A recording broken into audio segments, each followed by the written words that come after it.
The fourth generation of video game systems was for me the best era in video gaming.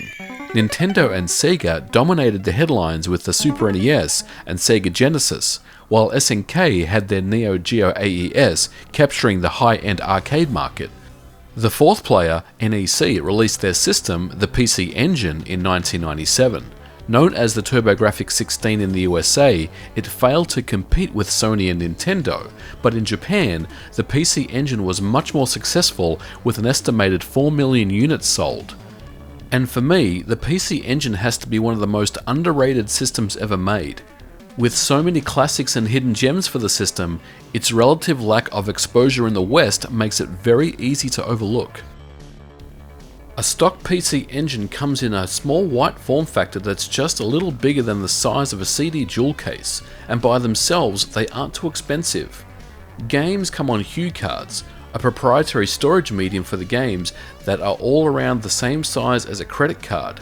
In 1988, a CD-ROM add-on was released, but in order to use it, you would need the interface unit, which connects the CD drive to the console and provides common power and additional composite video outputs.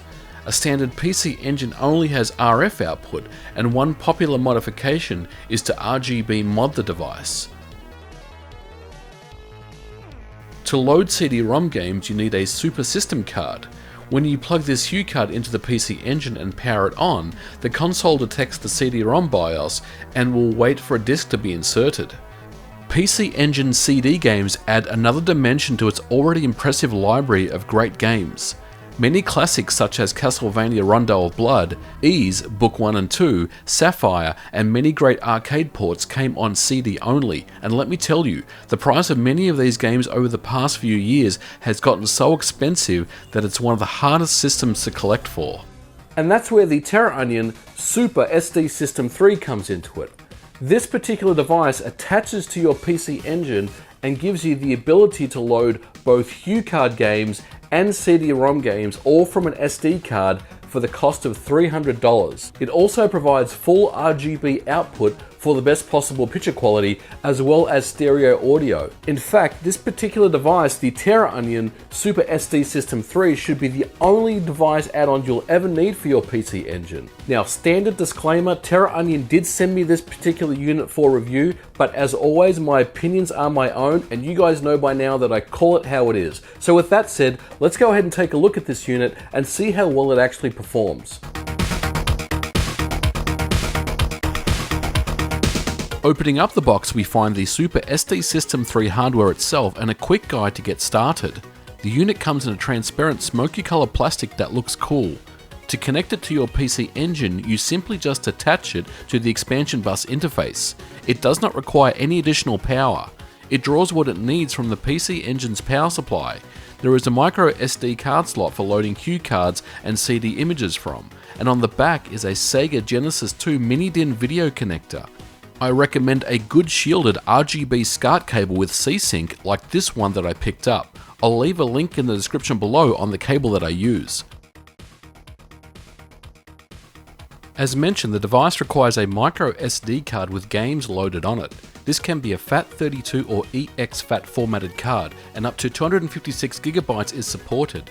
I use a 32GB card without any issues. For HuCard images, they must have the .pce file extension. These are common PC Engine ROM images that most emulators will support. For CD images, you either need to provide a .q file with either a .bin or .iso file. You may also want to load different BIOS images. To do this, create a folder called BIOS, and you can have up to 10 BIOS images that the device can select from. These BIOS files must end in .pce extension as well. I recommend the Super CD System version 3 BIOS. Once you have your SD card all set up with the games that you want to play, simply insert it into the Super SD System 3 device and turn on your PC Engine.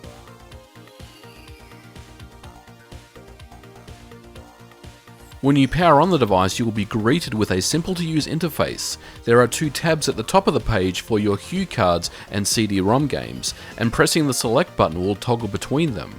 I noticed an audible noise when the SD card is being accessed in the menu. Here's an example of what I mean.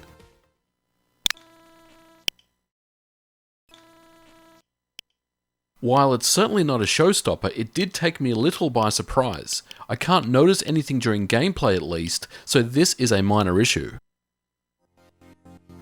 Looking at the options menu, boot from last game means when you power cycle the PC Engine, it will automatically load the last game that you played. Enable game trigger is an option to dump you back to the menu by holding down start and run during gameplay. Without this option enabled, the only way to go back to the menu is to power cycle the PC Engine. In its current form, this option is a bit buggy and sometimes it just doesn't work. Skip CD-ROM will bypass the CD-ROM press run screen. Per game backup RAM will create individual backup RAM files per game. These are stored on the micro SD card under a folder called BUP. There is no reason to ever disable this option in my experience. Enable Arcade Card will enable the extra RAM for arcade card emulation, and Select CD-ROM Card allows you to choose one of up to 10 BIOS images that you copied previously in the BIOS folder. So, I've talked about the unit and some of the nitpicks I have with it, but at the end of the day, the Super SD System 3 is all about the games, so let's take a look and see how well they perform. HuCard games load almost instantly, and they look and sound fantastic. Here's a sample.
But let's be real, you want this unit for the CD-ROM emulation, and I'm happy to report it's absolutely awesome. Not only do the games load very quickly, they also have full CD audio and significantly reduce the audio delay when loading CD audio tracks. I can finally play high-priced PC Engine CD-ROM games that were out of my price range and could only play in emulation in the past, so this is absolutely brilliant. The image quality is excellent too. Terraonion revised their motherboard and fixed a noise issue in their first iteration. The company clearly cares about its consumers and they want to provide them with the best possible experience. And with the ability to provide firmware updates, the user experience will only improve from here.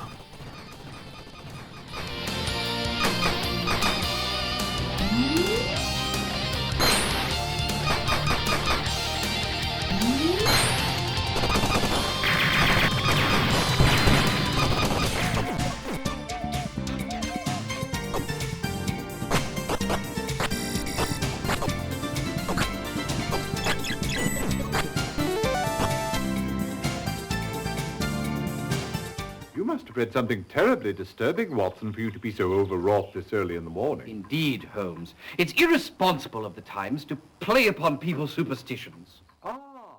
Compatibility is excellent, but not perfect. Some games, such as Sherlock Holmes, show obvious glitches.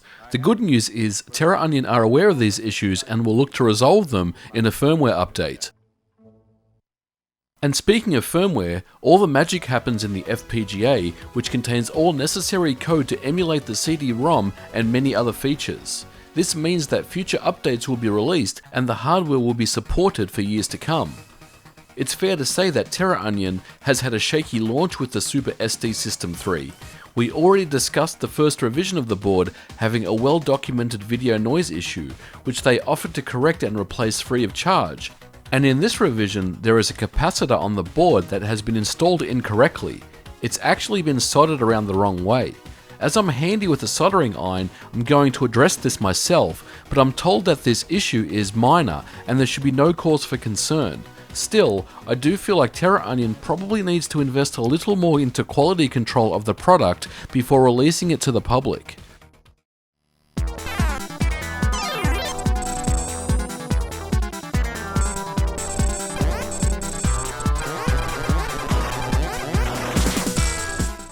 Alright, so let's wrap up. In conclusion, this unit is a fantastic piece of kit. At $300 it is expensive, but if you consider the price to RGB mod a PC Engine and then add in a CD-ROM device and the necessary games which are very expensive on their own, the price point is just about right. I would like to see it, however, a little under $300, maybe around $275 or $280. I think this would attract more buyers and those that want to get into the PC Engine for the first time.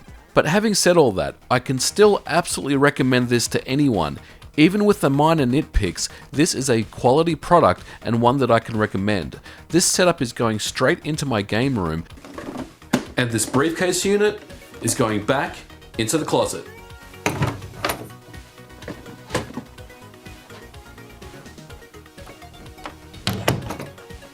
Well, that'll do it for this video, guys. Let me know what you thought about the Terraonion Super SD System 3 in the comments below. As always, don't forget to like and subscribe, and I'll catch you guys in the next video. Bye for now. And this is where the Terraonion Super S